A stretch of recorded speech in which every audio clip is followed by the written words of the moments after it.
Joining us now, one of our favorites from Bleacher Report, NBA writer Andy Bailey, kind enough to hang out with us. Andy, how you doing? Hey, Andy.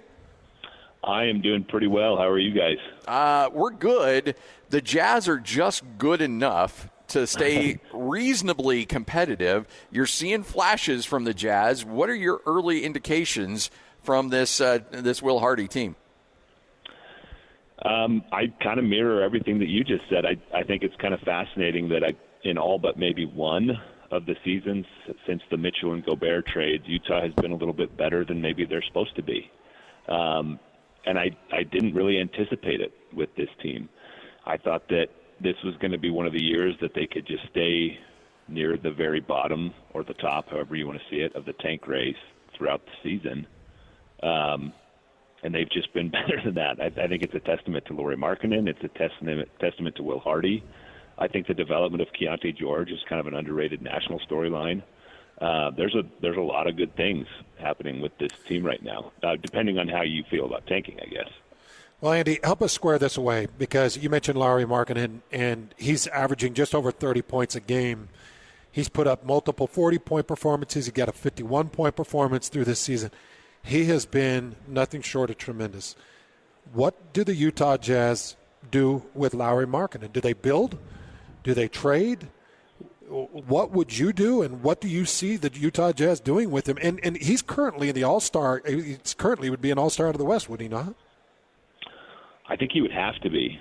And it's so funny that, again, since the Mitchell trade, which is what brought Markkanen to the Jazz, I mean, this has been an almost constant question. And at the time, he was young enough to say, well, he's going to be part of whatever the next good team is, but now he's 28.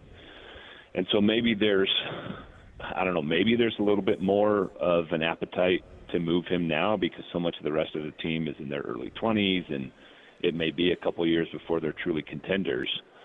But seeing what he's doing this season, I think it makes it harder to trade him, because with the way that players' careers go now, he probably still has 4 or 5 years left of his prime.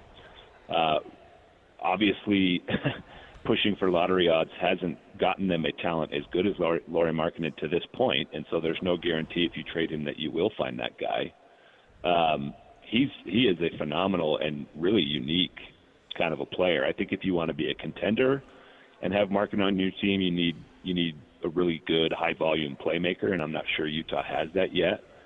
But the more we've seen him in a Jazz jersey, the harder it is to imagine, okay, we're just going to give up this foundation or building block level talent to keep spinning the wheel in the lottery, because that, frankly, hasn't worked all that well over the last few seasons. And you have this guy who's so good that he keeps you relatively competitive as long as he's on the floor.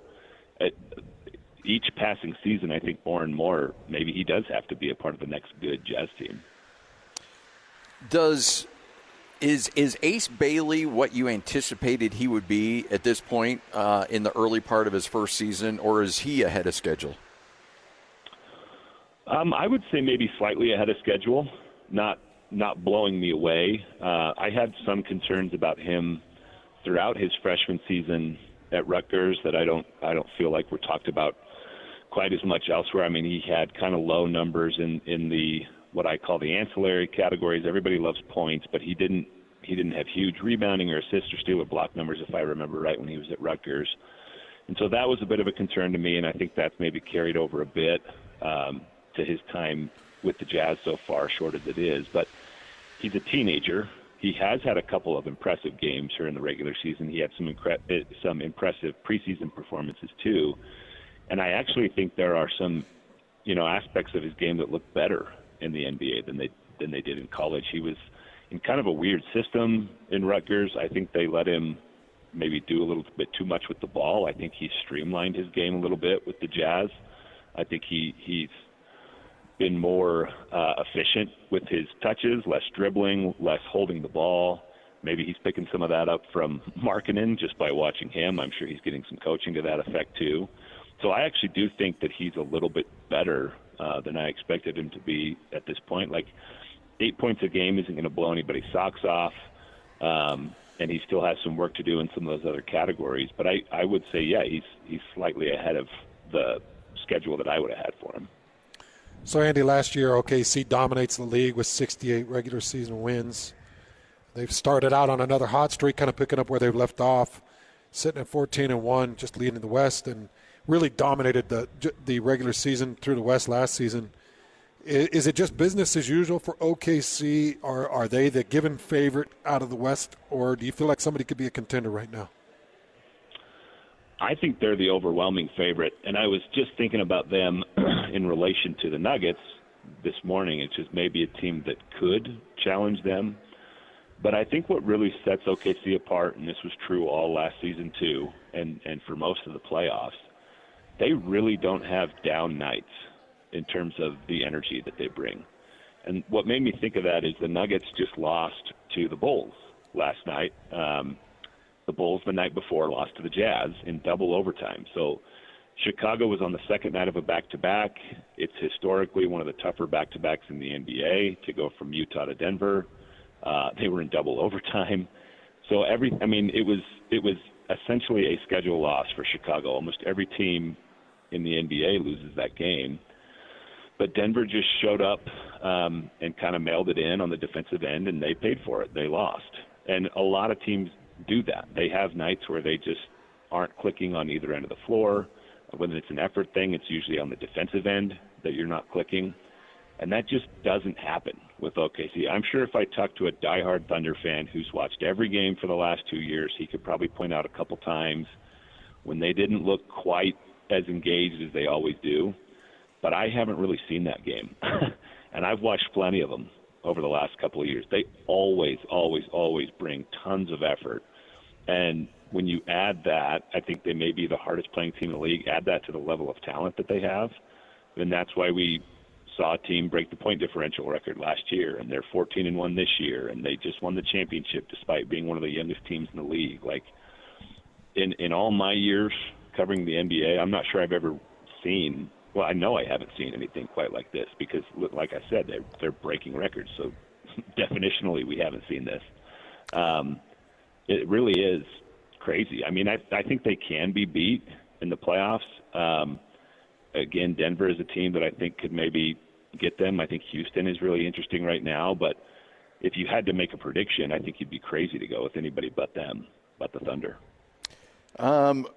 If you were to, and again, I'm not talking about long-term potential. I'm just talking about the first 3 weeks of the season. Have you been surprised with VJ Edgecombe, or did you anticipate that he would do this? And who is your first month rookie of the year? Is it Edgecombe over Flagg? Edgecombe has surprised me.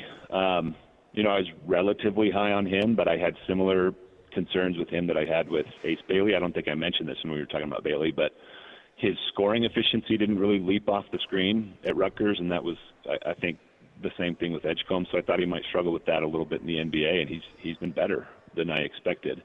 And I love his approach and his demeanor. I think it's funny that Philadelphia for years and years and years was one of the least watchable teams in the NBA to me. And now they have these two exciting young guards in Edgecombe and Maxey that just make them really, really fun. So he has been a pleasant surprise. I actually think this draft class is loaded with pleasant surprises. I think the rookie of the year to this point is probably Con Knippel. Yeah. Who I figured would be good, and he would just he'd find his role quickly, he'd fill gaps, he'd do little stuff that doesn't show up on the box score, and he's doing all that, but he's also scoring, and he's also getting assists, and he's stepped in to this starting role with Brandon Miller out like he's a 5-year veteran. He has looked really, really good to me. And Cooper Flagg, ever since Dallas abandoned the let's make Cooper Flagg a point guard experiment, has looked really good too. I think there was a lot of talk about this draft heading into it. You guys will remember most of the season, even though Bailey went 5th. Him, Harper, and Flagg got a lot of attention during the college season, and everybody said it kind of drops off after that. It's kind of an underwhelming draft. But I think this class has a chance to be quite a bit better than people anticipated, and a lot of the guys we expected to be good are good. Harper's another one I think looks pretty solid to me, but then there's a bunch of guys that have been good that really didn't get any attention during the college season. Like Cedric Coward has been awesome for Memphis. Kalkbrenner, I think, was a second-round pick. He's been really good for Charlotte. Like, there's a lot of guys up and down this draft that are just solid already. What have you thought about the 8th pick to Brooklyn, Yegor Damon, BYU guard?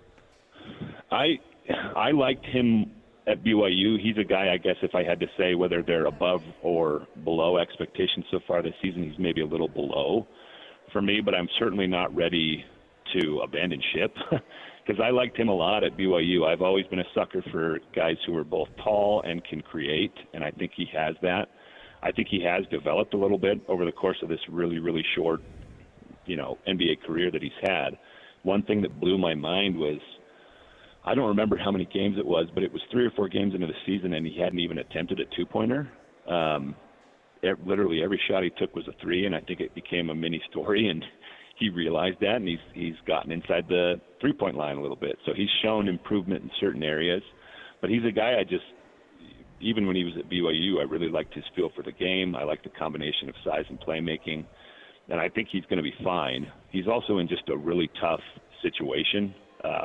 Anybody who was going to end up in Brooklyn, especially with 4 other first-round picks, it would have been a long learning curve. So it could take a while before we see whatever his peak is. But I'm not ready to give up on him. That's for sure. Andy Bailey, kind enough to join us right here on 97.5, the KSL Sports Zone. All right, so projecting down the line for the Jazz, anticipating what this team might look like. Granted, they'll come back down to earth a little bit, even though 5-8 isn't anything to get overly excited about. Yeah, but still sitting in the play-in right now. Yeah, still hanging in there. What do you anticipate this season looks like for the Jazz? It's so hard because you wouldn't be remotely surprised to see them trade Markkanen. It wouldn't surprise me. And you guys may have a different feel for that than I do, but I just wouldn't be stunned. And if that happens, I think they probably end up with one of the 5 or 6 best shots at the first pick again, and they take another shot at the lottery. And I wouldn't blame them for leaning into that because this draft class has Devanza and Peterson and Boozer. And so even if you don't get the first pick, you might get a franchise-level talent. And the connection with Devanza in Utah is obviously really cool. And so if they chase that, I totally get it. The Walker Kessler injury, I think, kind of changes things too, because I think he makes them a lot better, and they've obviously won some games since he went down. But I think him staying in the lineup probably would have improved their win-loss record too. So if they move Markkanen and they're already down Walker Kessler, they probably head towards the top of the lottery. But if they keep Markkanen, which also wouldn't surprise me, I think they probably do hover around 10th or 11th and maybe even have a shot at the play-in tournament, which isn't necessarily a terrible thing. Like, we spend so much time as analysts and fans, like, hoping for teams to bottom out and get the superstar in the draft, and nobody wants to be stuck in that play-in purgatory. It doesn't do anybody any good. And the more I do this, the more I wonder if that is the right approach. Whatever path you take, you got to get lucky. And competitiveness and experience of those play-in games wouldn't necessarily be a bad thing. Like, Keontae George is still only 22 years old. Isaiah Collier's 21, or they're around there. There's plenty of time for these guys to develop. It would be crazy. I mean, I don't think either one of them is going to be a superstar, but it would be crazy for me to say there's no chance for either one of those guys or some of the other guys who are on the younger guys who are on the roster.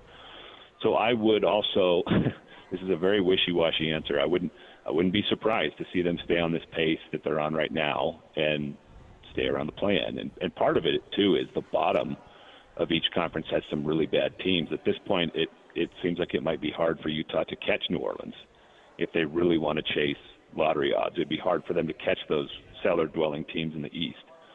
So even if they do lean into a tank, you might not get better than the 5th or 6th best odds anyway. So it's way too early to say like they're locked into 10th, but there's a decent chance they, I think, finish in that like 10, 11, 12 range. Are your expectations on the ceiling of Keontae George changing a little bit by how he started the season? For sure.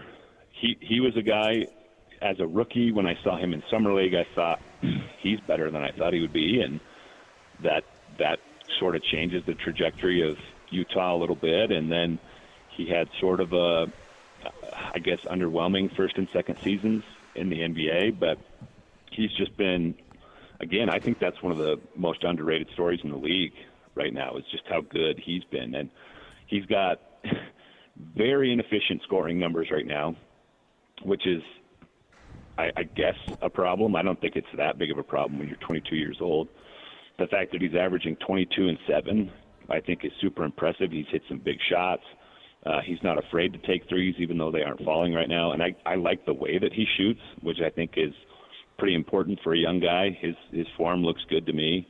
I just said a minute ago, I don't know if he's going to be a star, but this first 2 or 3 weeks, whatever it's been of this season, I think it's opened my mind to the possibility that, yeah, maybe he can be a really good combo guard, maybe even a really, really good point guard. I think he's absolutely changed my perception of his potential in these first couple weeks. Well, we appreciate your time, Andy. Thanks for joining us on short notice. Look Great forward stuff. to catching up with you again down the line. Needed this conversation. Yeah, always love chatting with you guys. There he is. Back at you. Andy Bailey, one of the best when it comes to breaking down the NBA.